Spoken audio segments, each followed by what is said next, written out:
Puad Zarkashi has resigned from Umno, citing claims of the party being controlled to justify his decision. Several Umno leaders have since pushed back against Puad's claims and denied the allegations. Stay tuned for more on KiniNews. Umno Supreme Council member Puad Zarkashi has announced his resignation from the party. Puad said that his reason for quitting was that Johor Umno is no longer free to make its own decisions. In a statement today, he claimed that Johor Umno is controlled by the palace in making decisions. He cited a meeting at the Menteri Besar's official residence on June 21st and claimed that Onn Hafiz had informed him that the palace had instructed him to dissolve the Johor State Legislative Assembly on June 1st. Puad alleged that there were many other examples showing that Onn is a puppet, which had left Johor Umno constrained. Malaysia Kini is attempting to get a response from Johor Region Tunku Ismail Sultan Ibrahim regarding Puad's allegations. Meanwhile, Onn Hafiz has denied Puad Zarkashi's claims that the Johor Palace had directed for the dissolution of the Johor State Legislative Assembly. Onn stressed that the state legislature was dissolved after obtaining royal assent in accordance with proper constitutional procedures. In a statement, he also denied claims that he had informed Puad that the palace had directed the dissolution of the State Assembly. He said the Menteri Besar cannot dissolve the Johor State Legislative Assembly at will. He explained the process must follow the Johor Constitution and only takes effect after royal assent has been granted. Onn added that receiving royal assent is a constitutional process and does not in any way imply instructions or political interference. Therefore, he said it is irresponsible for Puad to spin the valid constitutional process and create the perception that the royal institution interfered with Johor Umno's dealings and decisions. He acknowledged Puad's right to leave Umno and to hold differing views from the party leadership, but said the allegations were serious and could touch on sensitive issues involving race, religion, and royalty, potentially affecting public harmony and order.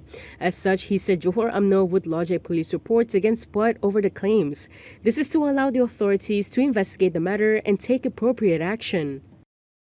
Another Umno leader has also hit back at Puad. He offered a different explanation for Puad's resignation from the party. Umno Secretary General Asyraf Wajdi Dusuki has also hit back at Puad's claims. He denied the allegations, claiming that Puad's decision to leave the party stemmed from dissatisfaction over his son not being selected as a candidate for the Rengit state seat. According to Asyraf, Puad had previously written to him at length on the matter and threatened to quit the party and criticize Umno if his son was not considered, while acknowledging that Puad's son is young and has the potential to become a future leader. Asyraf said candidate selection involves many factors. He also described Puad's allegations against Johor Umno and the Johor Palace as slander. Asyraf further alleged that Puad had made a similar threat during Najib Razak's leadership, warning that he would leave Umno if he was not re-nominated as the Batu Pahat MP. Asyraf stressed that Umno's struggle is much bigger than personal interests, family demands, or individual disappointments. He said the party has contributed significantly by providing opportunities, positions, and a platform for many leaders to serve and build their reputations. As such, he said it is inappropriate for the party to be threatened and attacked simply because personal wishes were not fulfilled. From now on, you can also listen to KiniNews on Spotify and Apple Podcasts. Scan the QR code on the screen to follow us. Perikatan Nasional Chairperson Ahmad Samsuri Mokhtar has criticized Bersatu over a public statement on matters discussed within the coalition. Referring to a media statement issued by Bersatu leaders on June 23rd regarding matters discussed at a PN Supreme Council meeting, Samsuri demanded that all component parties respect organizational discipline and collective decisions. Perikatan Nasional Chairperson Ahmad Samsuri Mokhtar has criticized Bersatu over a public statement on matters discussed within the coalition. Referring to a media statement issued by Bersatu leaders on June 23rd regarding matters discussed at a PN Supreme Council meeting, Samsuri demanded that all component parties respect organizational discipline and collective decisions. In a statement shared on social media, he stressed that PN operates according to its constitution, organizational discipline, and collective decision-making. He said all member parties have the opportunity to voice objections and defend their positions during meetings. However, he argued that once a decision is reached through official official mechanisms, every party is obliged to respect it. Samsuri said no party should pick and choose which PN decisions to accept after they have been agreed upon through the coalition's official processes. Commenting on preparations for the Johor state election, Samsuri confirmed that seat negotiations had been concluded amicably through PN's official mechanisms.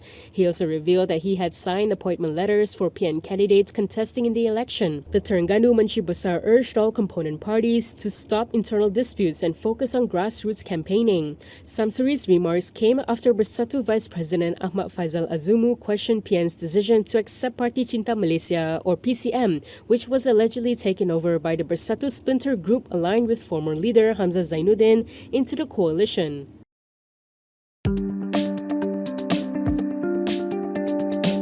Back to PN, questions have been raised over whether the coalition has resolved its internal crisis or merely postponed it until after the Johor state election.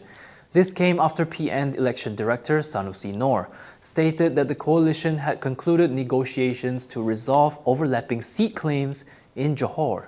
According to Bernama, although the disputes over the use of the PN logo for the polls has subsided, analysts believe the agreement appears to be driven more by electoral necessity than genuine reconciliation.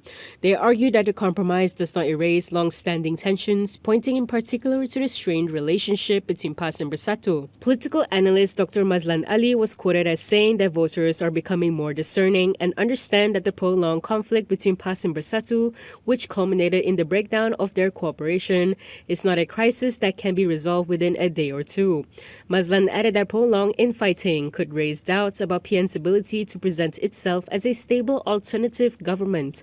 Political observer Dr. Azizuddin Muhammad Sani also contrasted PN's situation with that of parties in the government coalition. He said the government parties appeared more organized, having concluded seat negotiations and announced their candidates much earlier. Azizuddin argued that PN's internal disputes reflected weaknesses in its internal management and undermined public confidence in its ability to govern. With the logo issue seemingly settled, attention now turns to whether PN can convince voters that its unity extends beyond the election campaign. All eyes will be on PAS and Bersatu's candidate announcements tonight and whether any clashes emerge between the two parties. Moving on to BN, Onn Hafiz Ghazi has pledged that they will not form a coalition government with other parties if it is again given the mandate to govern the state. Speaking at the announcement of the Johor BN candidates for the 16th state election yesterday, Onn said they will remain steadfast in their decision to contest independently. Sekiranya diizinkan Allah SWT, rakyat terus memberikan kepercayaan penuh kepada BN Johor untuk terus menerajui negeri kita. BN Johor tidak akan membentuk kerajaan gabungan dengan mana-mana parti politik yang lain di negeri ini. Onn also defended BN's refusal to cooperate with DAP, stressing that it was based on differences in political approach and ideology, rejecting claims that it was based on racial grounds. He pointed out that BN has endured severe criticism following the announcement. Tidak bekerjasama dengan DAP bukan bermaksud kita menolak mana-mana kaum kerana mereka hanyalah sebuah parti politik. Menolak kerjasama dengan mereka adalah kerana perbezaan pendekatan dan ideologi. Sekali lagi, bukan kerana perkauman. And that is all from me today. For more stories, you can go to Kinitv.com. You can also follow us on Instagram, X, YouTube, and Facebook for the latest news updates. I'm John. Thanks for watching.